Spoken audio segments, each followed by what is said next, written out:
Good Morning Business, Stéphane Soumier sur BFM Business. Bruno Maisonnier est donc avec nous, le père de Nao, Aldébaran Robotics, c'est votre boîte. Bruno Maisonnier, bonjour. Exactement, bonjour. Je dis le père de Nao, évidemment. Ben oui, mais je tiens à le dire, parce que Nao est un petit bonhomme. Donc, alors, on a raconté le succès médiatique de Nao. C'est vrai que c'est dingue quand même, aujourd'hui, Bruno Maisonnier. La planète entière. On est passé de Shanghai, de l'exposition universelle de Shanghai, en passant par le Motor Show, enfin le salon automobile de Francfort, jusque donc en Californie, où il y a cette série américaine Eastbound and Down. Pas sûr qu'on la voit en France d'ailleurs, elle est très américaine. Cette série. C'est un ancien joueur de baseball qui rentre chez lui. Enfin voilà, c'est des histoires très américaines, mais c'est HBO, quoi. C'est une grosse série. Mais et puis on est passé dans toutes les télévisions, les CNN, NBC, on est passé les télévisions japonaises, coréennes, et il y a déjà une série télévisée qui s'était faite au Brésil, une telenovelas, avec un de nos robots aussi. Avec déjà un de vos robots. C'est vrai que c'est incroyable, parce qu'on est quand même encore une petite entreprise, on n'est pas encore rentable, on est encore une start-up par le fait qu'on gagne pas d'argent. Mais oui. Et il y a déjà un succès mondial. Je regardais, je cherchais, je l'ai pas noté, votre chiffre d'affaires aujourd'hui. On a fait 18 millions l'année dernière et on va faire 34 millions cette année. C'est ça, Et on a fait 8 millions il y a 2 ans. On est sur une PME en croissance, on est sur une start-up. Mais qu'est-ce qui leur plaît à ce point-là? Qu'est-ce qui séduit à ce point-là le monde? Il y a un truc magique avec les robots, c'est que c'est un truc qui vient de très loin. Le monde a toujours eu envie d'avoir des aides. J'ai envie de dire des aides, mais ça vient de très loin. Les hommes préhistoriques ont domestiqué les loups. Après, on a eu envie d'avoir des religions, la magie. On a eu envie d'avoir les fées. On a toujours eu envie d'avoir des gens qui étaient là pour nous aider ou des forces de vie qui sont là pour nous aider. Nos robots, ils répondent à ça. Quand on demande aux gens d'où viennent les robots, il y a des gens qui écrivent des bouquins là-dessus. En général, ils cherchent une filiation dans la robotique industrielle, dans les automates, mais dans le mot tchécoslovaque. Je crois si on remonte, je crois que c'est. Ouais. Le mot est tchécoslovaque. Ouais, c'est une pièce de théâtre qui a mis ce mot, mais ça veut dire esclave. Le travail. Mais en fait, notre robot et la catégorie de robots dans laquelle nous on se place, c'est pas ça. Leur filiation, c'est plutôt avec Jiminy Cricket, c'est plutôt avec le Fou du Roi, avec le personnage secondaire. Donc le design mignon, parce qu'on va voir, il faut que ce soit un objet quand même, un objet qui travaille justement, mais le design adorable, parce qu'il est adorable, c'est une volonté au départ justement de se mettre dans cette filiation. Bien sûr, nous on a depuis le début voulu faire des robots qui étaient là pour aider les gens. Alors on peut les aider en faisant le ménage, il y a des gens qui font ça, puis c'est très bien. Voilà. Nous on veut les aider sur le truc le plus important qui est l'interaction. Interagir, parce que ce qui m'importe, c'est que ce soit vous la star. Et votre robot, il est là pour que ce soit vous la star. Il est là pour être bienveillant vis-à-vis de vous. Il est là pour interagir. Il est là, d'un point de vue business, parce que ça vous intéresse, pour faire qu'il soit tellement sympa, agréable, que vous avez envie de l'avoir chez vous. Tout le monde, Madame Michu peut avoir envie de l'avoir chez elle. Et du coup, si elle l'a chez elle, ce robot, il peut lui donner accès au monde numérique. Il peut la brancher sur tout un tas d'activités ou d'informations sur lesquelles elle n'est pas branchée autrement. Moi, je connais des tas de gens qui n'ont pas de téléphone portable, d'iPhone, etc. Voilà, c'est ça. Ces gens-là, ils vont accepter d'avoir un robot. Oui, mais enfin, alors je sais pas combien il vaut aujourd'hui, Nao. Il vaut une fortune et il vaudra toujours très très cher quand même. Non, ça c'est. Ah, vous croyez que ça peut devenir un objet de grande consommation? Oui. Je suis sûr que ça peut devenir un objet de grande consommation. De toute façon, immense respect. S'il y a 5 ans, on m'avait dit que je paierais 600 € ou 600 $ pour un téléphone. C'est ce que j'allais vous dire. On paye 600 € pour un téléphone quand même. Et il s'en vend pas quelques dizaines de millions. Absolument. Donc, ouais, ça va devenir un objet de grande consommation. Parce qu'il va réellement vous apporter un truc sur ce qui est le plus important pour vous. Certes, c'est de vous aider à faire le ménage, etc. Mais le plus important pour vous, c'est la lutte contre la solitude. C'est de se retrouver connecté sur le reste du monde.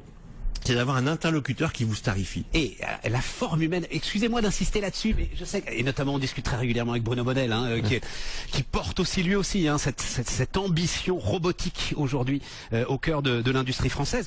La forme humaine n'est pas évidente, parce qu'on se dit pour rendre des services, c'est peut-être pas le plus pratique, pour passer sous les meubles par exemple, quand on veut faire le ménage. Exactement. Mais cette forme humaine est indispensable au lien, c'est ça que vous dites. La question c'est, on dit que la forme suit la fonction. Mais si la fonction première de votre robot c'est d'interagir avec des gens, d'accord. C'est quoi la meilleure forme? Plutôt pour les personnes âgées a priori? Non, tout le monde, des enfants, des jeunes, tout le monde. Il y a un truc, les gens veulent des robots. C'est pour ça qu'il y a un tel succès médiatique. C'est pas parce qu'on a fait parce qu'on est petit truc mignon, etc. Oui, voilà, c'est ça. C'est pas une peluche. Non. Ouais, il y a un truc beaucoup plus philosophique, beaucoup plus profond. Les gens attendent des robots. Les gens ont envie d'avoir des robots. Il y a des tas de besoins. Moi, j'ai des tas de boîtes qui viennent me voir en disant maintenant qu'il existe votre robot, je vois ça, donc je sais que la techno se rapproche de ce dont j'ai besoin. J'en ai besoin. Des compagnies d'assurance, des entreprises de Mais qui en ont télécom, besoin pour faire quoi alors? Concrètement, qui en ont besoin pour faire quoi? La compagnie d'assurance, elle en a besoin pour faire quoi? Eh ben, par exemple, pour faire de la télésurveillance ou de la levée de doute chez des gens qui sont à télésurveiller ou des biens qui sont à télésurveiller. D'accord. Mais si vous voulez faire de la levée de doute chez des personnes âgées qui sont à télésurveiller, je pense à deux grandes compagnies d'assurance françaises, il faut pas que les personnes aient un robot métallique chez elles et qu'elles soient terrorisées, enfermées dans leur chambre en disant au secours, il y a un truc dehors. Il faut qu'elles l'acceptent. Donc le sujet de fond, c'est l'acceptance, c'est la communication, c'est l'interaction. Oui, mais je voyais que Nos robots, c'est des robots bienveillants. Et c'est ça qui fait le truc. mais c'est quand même une démonstration d'excellence, on va le Oui, dire comme bien ça. sûr, bien Parce que sûr. je vois que vous travaillez aussi sur des robots qui iraient intervenir, et ce qui se passe à Fukushima aujourd'hui nous le rappelle quotidiennement, qui iraient intervenir dans des milieux ultra hostiles. On a développé nos robots pour ça, pour interagir avec les gens, et donc ça nous a donné des formes humanoïdes, et on essaie d'explorer tout ce que ces formes peuvent nous donner. Et c'est vrai que la forme humanoïde, elle est bien aussi pour interagir dans des milieux un peu encombrés, dans des milieux qui sont pas très plats, dans des donc ouais, on a d'autres débouchés qui arrivent. La traduction industrielle, elle va se faire où? Où est-ce qu'on va fabriquer Nao quand ça va, les volumes vont commencer à gonfler, et on vous souhaite que les volumes commencent à gonfler? Ah bah pour le moment, c'est en Asie que ça va se faire. Ouais. Nous on a fait toute la l'entreprise a été créée en 2005. On a commencé, on était un tout petit groupe, 2 ou 3. Aujourd'hui, on est 350 personnes, dont 320 ici à Paris. Toute la conception est faite ici. On a commencé par faire toute la fabrication ici, et petit à petit, on a outsourcé de la fabrication. Donc maintenant, la fabrication est principalement faite en Asie, pas toute. La partie qualification, test, intégration finale reste faite ici, mais est faite en Asie. Mais tous les centres de R&D et toute la partie déploiement se fait ici. On est sur quel volume là aujourd'hui? Aujourd'hui, on en a vendu en tout 3500 et j'ai quelques commandes à livrer qui sont à plus de 15 000. Et à chaque fois, alors on le programme pour une tâche particulière, ou on a une espèce de programmation de base qui permet La d'interagir? première chose qu'ils ont, c'est ils ont une allez, faut que j'emploie le mot, une vie artificielle. C'est-à-dire que quand il est posé là à côté, c'est pas un automate qui bouge pas et qui attend. Il est là, il vit, il bouge, il est aware. Enfin, il est aux aguets. Il est aux aguets pour savoir si quelqu'un a envie d'interagir avec lui. Et donc, s'il y a un bruit, il tourne la tête pour voir si par hasard c'est pas quelqu'un qui a envie d'interagir. Donc, il est aux aguets. Sa mission, c'est d'interagir avec les gens. Mais à partir du moment où il y a ça, on a tout un tas d'applications qui permettent de le programmer. On a un App Store qui permet à tous ceux qui ont envie de le programmer, avis aux amateurs, s'il y a des gens qui ont envie de le programmer, de le programmer pour rajouter des applications, puis ils vont les vendre ces applications, comme sur les autres App Store qu'on trouve d'autres modèles. Voilà, donc il y a une communauté qui est déjà en train de se créer, en préparation du moment où il sera livré au grand public, et à ce moment-là, on peut lui faire tout un tas de trucs. Par exemple, il y a un truc qu'on fait qui est vachement bien, que j'ai découvert sur Internet, c'est que c'est un outil fantastique pour aider les enfants autistes. C'est un outil qu'on vend à des éducateurs pour enfants autistes, parce que les enfants autistes ont plus de difficultés à interagir avec les gens. Par contre, ils sont très à l'aise pour interagir avec la technologie.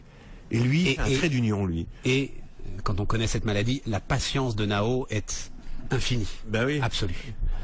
Voilà, donc il y a un potentiel phénoménal, il y a un business phénoménal qui est en train d'arriver. C'est des technologies très compliquées. Il y a besoin du savoir-faire français. Ah, mais...